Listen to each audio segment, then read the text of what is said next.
felt like you could see my double chin way too much. I'm like, what do I do? Because the camera is like down here. It's like the level is like right here. That's where it's facing. I don't know. Maybe I shouldn't care. Okay. Hello. Um, I talked a little bit about the training, and then we can talk about just how so I went. So, I think there are some cool things to know about what to do, right? So, a lot of people are like, well, if I'm going to go for the Camino de Santiago, even if I only do like a 2 week thing, or I do something a little bit longer. I'm not sure if you can hear the dog fighting with a squirrel over there. But you're like, so what do I do with my luggage, right? This is something I learned about after, and I wish I would have known, because then I totally would have taken advantage of it. You can send your luggage to the post office in Santiago, and you can just have your luggage there. And I wish I would have known that because um, I love clothes. I'm like a clothes person, and I was quite literally a cartoon character. I was wearing the same thing every day for a month, basically. No, quite literally. I would flip between two shirts. Um, and I had like the outfit I would wear while I'm walking, and then the outfit that I would wear while I was in the little towns. I was like just not wanting to look like a pilgrim once I got there. I mean, I'm not like the girliest girl. I'm pretty girly. I'm very feminine, I would say, in my own way. But the first thing I did even was like get my nails done. And it was pretty good. I think I paid like 15 or 12 euros to get gel, and I got a French manicure, like French tip, and it was just something I felt like I wanted to do for me. I like bought a cheap mascara while I was there just so I could be like, I don't know. I just didn't. A lot of people. I will say this also. You need to be ready with like the ups and downs that happen during, but also you need to be ready for the down that comes like almost immediately after the walk. I did not experience it that much, but I also in my life I've done a lot of things where like I do these types of trip things. Like in the summer, I would work like different summer camps and stuff like that, and you have your highs and your lows, and you meet these people, and like of course you get attached to like a degree. But I'm very comfortable knowing that like they end. And then like there's I don't know. A lot of people have basically Camino withdrawal and Camino blues. And I think you need to prepare yourself. I think even people who like immediately went back into their things, like it's just like a sadness that you feel and something that you miss. But I think that's a really good opportunity for you to then think about like, why do I miss this so much? And like, what is it? Is it the routine? Is it the community? Is it the physical part? Is it like the no responsibility? And I think like really taking time to think about what it is for you, then you can see how you can implement that in your real life, or maybe see what that's telling you about you. um, it's a very real thing that I don't feel it, but I will tell you, like, for example, so I had never been to Europe, so me going to the Camino was like my first time in Europe. And so I went, and I spent like a couple days in France before, like in Paris, before I went to Saint Jean. I did a little bit of visiting. I went to Pamplona before I did the Camino. I went to San Sebastian, Donostia in Spain. I spent some time in Madrid. I did a little bit of traveling. I went to Rome for like 2 days, 3 days.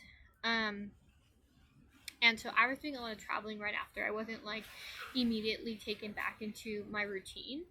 Um, and so I felt like that helped me because I was still exploring, still seeing new things. It was still like ooh, and then I came to visit my parents because it was like my dad's birthday, so I was like, okay, let me come, and then I got to bring them little things that I had picked up on the Camino, quite literally little things because you're carrying it.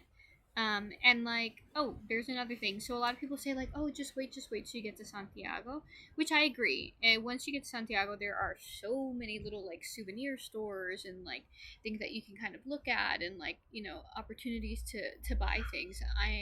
I'm American, so I'm here to consume, and um, and I like to buy little things, and so I did that. But I also agree that when you're going through the Camino, if you see things that you're like, that's really cool, or that's really interesting, because you do end up going past like monasteries and convents, and they sell things, and like a lot, especially when it comes to the women, like the religious women, the nuns, and the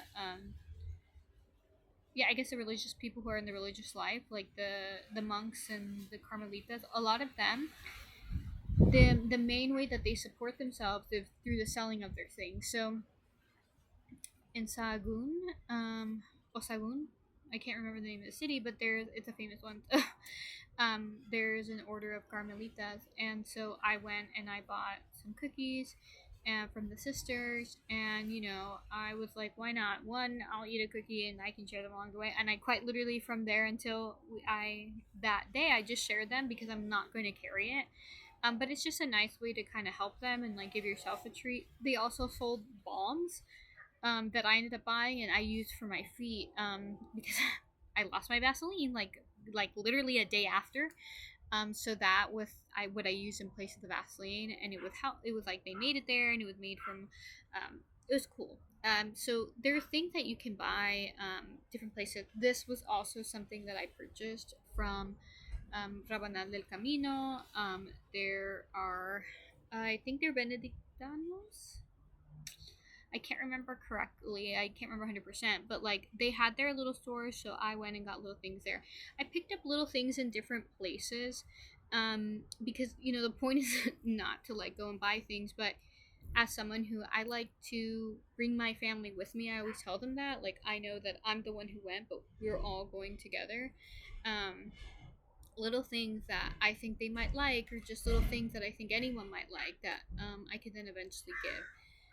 Um, and so you can wait, but if there's something that really catches your eye, or you are very interested in like the different religious orders and the life, going to the convents, buying something from them, that really does help them.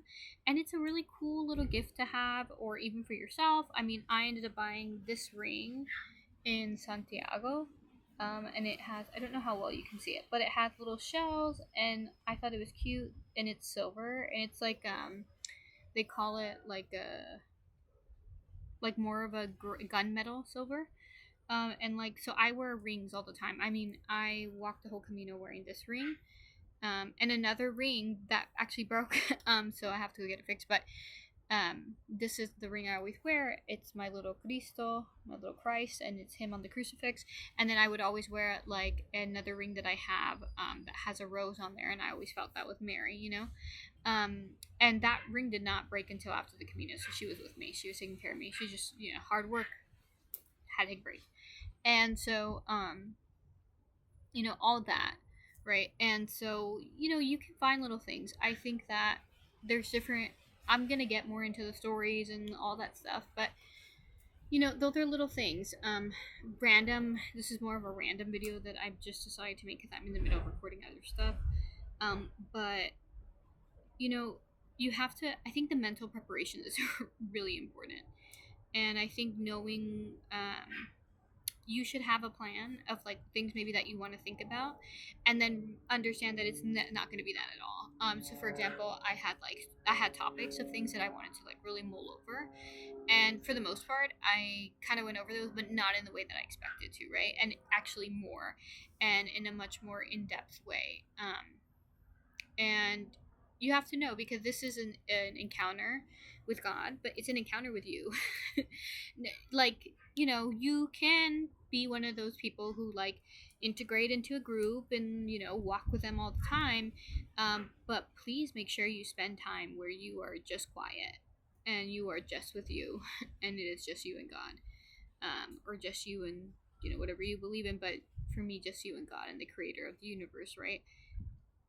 Because that's when things start to happen without you really wanting them to. And little papers or little things to commemorate the things, to help you with the memory. Of course, you have the pilgrim pass. that it's not a bad thing. I know some people be like, "Why are you doing?" You know, because that people would tell me like, "Why are you getting stuff?" And I'm like, "Because." And like now, when I give them to people, it's like there's a story attached to it, right? My niece, I gave her something. I was like, I actually had this since the beginning because I bought it in St. John, and that went with me actually the whole way, incredibly enough. And there are other things that I did buy in Santiago, and they're very beautiful, and I think they're worth it. And it was like, wow, my accomplishment that once I did it, I got to get you guys this stuff because I didn't have to worry about things being heavy. Like I bought my grandfather a little statue of Saint James of Santiago, and which I don't think I would have purchased before because even though it was little, I really didn't want to carry it or break it because you are taking off your backpack and putting it down. But once I was there, I was like, I can buy it and I can get it for him, and like I don't mind that now I have to lug it where I'm lugging it because it's not that far. I'm going to be in the same place, etc., etc. Right? Also depends your plan. So if you end up deciding to go to Finisterra or Muxia, then you might not want to buy all the stuff. You might want to buy it on your way back. So just being mindful of like that you are carrying the stuff that you have with you, and you know, yeah, this is like a random mix of stuff that I have just thought about right now.